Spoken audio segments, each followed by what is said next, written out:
Hi friends, మనం ఈరోజు ఒక ముఖ్యమైన టాపిక్ గురించి మాట్లాడుకుందాం.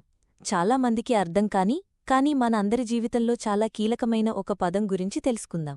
అదే జీఎస్టీ, అంటే గూడ్స్ అండ్ సర్వీసెస్ ట్యాక్స్.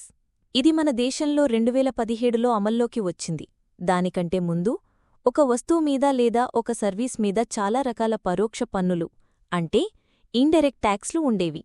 జీఎస్టీకి ముందు ఇలా ఉండేది: ఒక వస్తువు తయారైనప్పట్నుంచి అది కస్టమర్కు చేరే వరకు వివిధ దశల్లో చాలా ట్యాక్స్లు కట్టాల్సి వచ్చేది. ఉదాహరణకు, ఒక వస్తువును తయారు చేసినప్పుడు ఎక్సైజ్ డ్యూటీ కట్టేవారు. ఆ వస్తువును రాష్ట్రం లోపల అమ్మితే వ్యాట్ లేదా సేల్స్ ట్యాక్స్ ఉండేది. ఒక రాష్ట్రం నుంచి ఇంకో రాష్ట్రానికి అమ్మితే సెంట్రల్ సేల్స్ ట్యాక్స్ కట్టేవారు. వీటితో పాటు సర్వీస్ ట్యాక్స్ మరియు ఎంటర్టైన్మెంట్ ట్యాక్స్ వంటివి కూడా వేరువేరుగా ఉండేవి. ఈ ట్యాక్స్లన్నింటిలో ముఖ్యమైన సమస్య ఏమిటంటే, ఇవి ఒకదానిపై ఒకటి వేసేవారు. అంటే ట్యాక్స్ మీద మళ్లీ ఇంకో ట్యాక్స్ పడేది. దీన్నే క్యాస్కేడింగ్ ఎఫెక్ట్ అంటారు. దీనివల్ల వస్తువుల ధరలు పెరిగేవి మరియు సిస్టమ్ చాలా క్లిష్టంగా ఉండేది. జీఎస్టీ ఎలా మార్పు తెచ్చింది?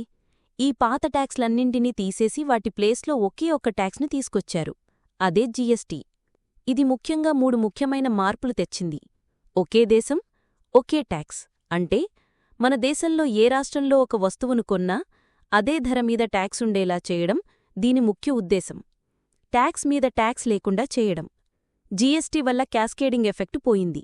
ఇది తయారీదారుల నుండి తుది వినియోగదారుడి వరకు ఒకే గొలుసుకట్టుగా ముటుంది. పారదర్శకత, అంటే ఏ వస్తువు మీద ఎంత ట్యాక్స్ పడుతుందో కస్టమర్లకు క్లియర్గా తెలుస్తుంది. జీఎస్టీ ఎలా పనిచేస్తుంది?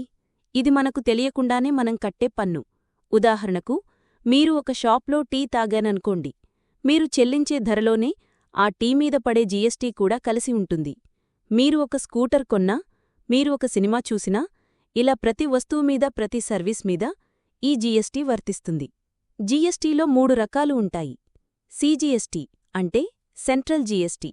ఇది కేంద్ర ప్రభుత్వానికి వెళ్లే పన్ను. ఎస్జీఎస్టీ, అంటే స్టేట్ జీఎస్టీ. ఇది రాష్ట్ర ప్రభుత్వానికి వెళ్లే పన్ను. ఐజీఎస్టీ, అంటే ఒక రాష్ట్రం నుంచి ఇంకో రాష్ట్రానికి వస్తువులను అమ్మినప్పుడు పడుతుంది. మనం చూసే బిల్లులో ఈ పన్నులు విడివిడిగా ఉంటాయి. ఉదాహరణకు, ఒక వస్తువు మీద 12% జీఎస్టీ ఉంటే అందులో 6% సీజీఎస్టీగా, 6% ఎస్జీఎస్టీగా ఉంటుంది. సో నెక్స్ట్ టైం మీరు ఒక బిల్లు చూసినప్పుడు దానిమీద సీజీఎస్టీ, ఎస్జీఎస్టీ అని ఉంటే అది ఏంటో మీకు అర్థమవుతుందని ఆశిస్తున్నాను. ఈ రోజుకి ఇంతే. మీకు ఏదైనా టాపిక్ గురించి తెలుసుకోవాలనుకుంటే కింద కామెంట్ చేయండి. లైక్, షేర్, సబ్స్క్రైబ్ చేయడం మర్చిపోకండి.